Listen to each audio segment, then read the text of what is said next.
몇 억을 벌었다고 해도 사실 저는 별로 관심이 안 가요. 중요하게 생각하는 게 내가 이거를 얼마나 오랫동안 할 수 있는가가 전 되게 중요하게 보거든요. 그렇죠. 근데 그 시세 차익 노리는 거를 내가 하룻밤에 1억, 2억을 벌었다고 해도 그거를 매일 내가 10년 동안 1억, 2억을 벌지 못한다는 건 분명하거든요. 그래서 별로 관심이 없어요. 주식으로 시세 차익을 얻는 투자 방식을 하니까 이게 신경을 쓰거나 되게 거기에 매여 있고 하루 종일 붙어 있어야 되는 투자 방식이 나랑 좀 맞지 않겠다 그 생각이 좀 들더라고요. 그렇죠. 제가. 뭐 저도 주식을 잠깐 했을 때가 있었으니까 주식은 어차피 장이 끝나면 끝나는 게 아니더라고요. 장이 끝나면 또 내일 거에 대해서 막 생각을 해야 되고 오늘 것도 막 분석을 하고 하루 종일 그거 찾고 있는 제 모습을 보면서 저도 아 이게 같이 하는 게 쉽지 않구나. 왜냐면 신경을 계속 써야 되니까. 그렇죠? 하루 종일 주식만 쳐다보고 있는 거, 신경을 쓰고 있는 것들이 저도 되게 불편했던 것 같아요. 네네. 제 스스로를 보면서. 엘리베이터에서도 보면 맨날 그거 들고 있어야 되고 회사에서도 그러니까. 아 현금 흐름 투자로 내가 집중하는 게 맞겠다 그 생각이 좀 많이 좀 들었어요. 솔직히. 그냥 제 생각에는 주식을 했기 때문이라기보다 주식을 시세 차익으로 자본이득 관점으로 투자를 했기 때문이라고 생각이 들어요. 네네네네. 그러니까 부동산도 시세 차익 관점으로 자본이득 관점으로 투자를 하면 사실 비슷할 수도 있다고 생각이 들고 주식도 현금 흐름 쪽으로 투자를 하면 우리 마인드랑 또 비슷할 수도 있다고 생각이 좀 들어요. 네. 보통은 주식은 현금 흐름 방향으로 투자하기엔 좀 어려우니까 쉽지 않죠. 재미가 없지. 그것도 생각을 해보니까 배당 투자잖아요, 그게. 배당금 투자 해봤는데 그럴 바에는 그냥 현금 흐름을 하겠다.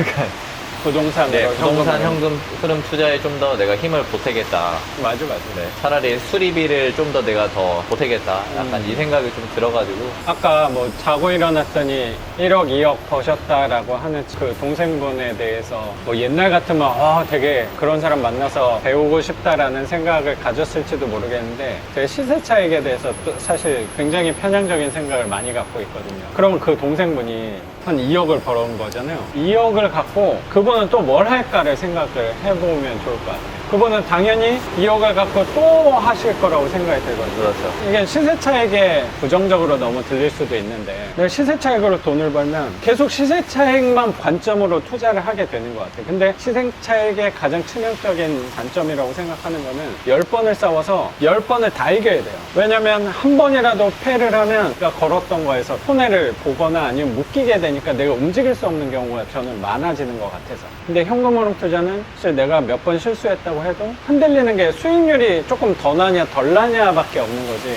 다시 재기할 수 없는 정도의 실패로 되지는 않는 경향이 큰 것 같아요. 그래서 저는 이런 부분 때문에 현금 흐름 쪽을 더 좋아하는 것 같아요. 그게 더 안전하다고 생각이 들어서 안정적이라기보다 안전하다는 생각이 저는 조금 더 들었던 것 같아요. 제 성향에도 맞는 것 같아요. 자본이득 관점으로 주식을 하시는 분들이 이제 보통 말씀을 하시는 게 잘하시는 분들도 이제 그렇게 생각을 하시고 제가 뭐 저희 회원도 이제 이야기 해보면은 달달이 계산을 하는 게 아니라 연으로 봤을 때 뭐 6개월을 봤을 때 내가 몇 번을 잃고 몇 번을 따는 거를 계산을 좀 하시더라고요. 보니까 저도 해보니까 이게 뭐 잘 나갈 때는 뭐 잘 벌 수가 있겠지만 또 잃을 때는 또 한정없이 또 잃을 때도 있더라고요, 보니까. 그 어떤 플러스 마이너스 계산을 했을 때, 길게 봤을 때 만약에 내가 뭐 돈을 좀 많이 벌었다. 그러면 아무래도 이제 뭐 플러스일 수 있잖아요. 근데 마이너스보다 플러스가 더 많으면은. 근데 거기에 내가 쏟아야 되는 에너지라든지, 그러니까 마음 쓰는 거를 이거 내가 얼마나 좀 지속할 수 있을까 그 생각을 좀 하다 보니까 한계가 좀 내가 많이 일찍 느낄 수 있겠구나 그 생각을 좀. 시세 차익이 좋지 않은 투자다, 현금 흐름 투자가 옳은 투자다 그런 얘기를 하는 거라기보다 선생님도 내가 이 시세 차익들 보고 현금 흐름도 해봤더니 나한테 좀 맞는 부분은 현금 흐름 쪽이다, 그리고 이왕이면 부동산 쪽에 현금 흐름 투자가 잘 맞는 것 같다라고 생각을 하면 그쪽으로 하면 되는 거라고 생각이 들어요. 그러니까 나한테 잘 맞는 투자를 하는 게 저는 정답이 아닐까. 근데 저도 그렇고 선생님도 그렇고 이왕이면 부동산으로 현금 흐름 투자를 하는 게 조금 가까운 사람들이라는 생각이 좀 드네요. 경제적 자유를 이제 얻기 위한 그 목표를 갖고 있을 때 시세 차익으로 제가 돈을 번 사람이면 이렇게 시간을 보내고 쓰는 것도 좀 마음이 불편할 것 같다는 생각이 들고, 만약 이렇게 선생님하고 얘기 나누면서도 계속 그걸 생각하고 있게 될 것 같다는 불편함도 분명히 있거든요. 맞습니다.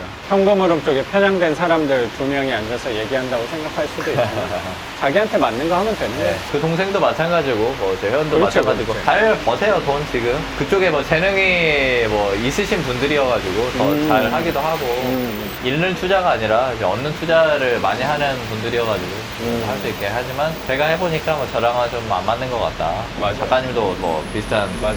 그래서 막 몇 억을 벌었다고 해도 선생님 저는 별로 관심이 안 가요. 중요하게 생각하는 게 선생님도 그런 성향을 갖고 있는 것 같긴 한데 근데 이거를 얼마나 오랫동안 할 수 있는가가 전 되게 중요하게 보거든요. 그렇죠. 근데 그 시세 차익 노리는 거를 내가 하룻밤에 1억, 2억을 벌었다고 해도 그거를 매일 내가 10년 동안 1억, 2억을 벌지 못한다는 건 분명하거든요. 그래서 별로 관심이 없어요. 벌 수 있을 때 벌자라는 마인드가 시세 차익 목적으로 하는 분들이 좀 있긴 하는 것 같더라고요. 제가 대화를 좀 해보니까. 뭐 규제가 오기 전에 그렇구나. 벌자. 뭐 그런 마인드가 그냥 기본적으로 좀 본인들이 이제 갖고 있는 그 어떤 상황들을 좀 어느 정도는 좀 예견을 좀 하기도 하더라고요. 외부 상황에 굉장히 영향을 많이 미치는 시장이니까. 그렇죠. 오늘 선생님하고 뭐 부동산 그리고 투자에 대해서 얘기해보고 명도 팁까지 나눠주셨는데 또 소중한 경험 같이 공유해 주셔서 감사하게 생각합니다. 네. 감사합니다. 고맙습니다. 네. 오늘 얘기는 여기서 마무리를 하고 저는 또 내일 영상으로 찾아뵙도록 하겠습니다. 작가 반지상이었습니다. 감사합니다. 감사합니다.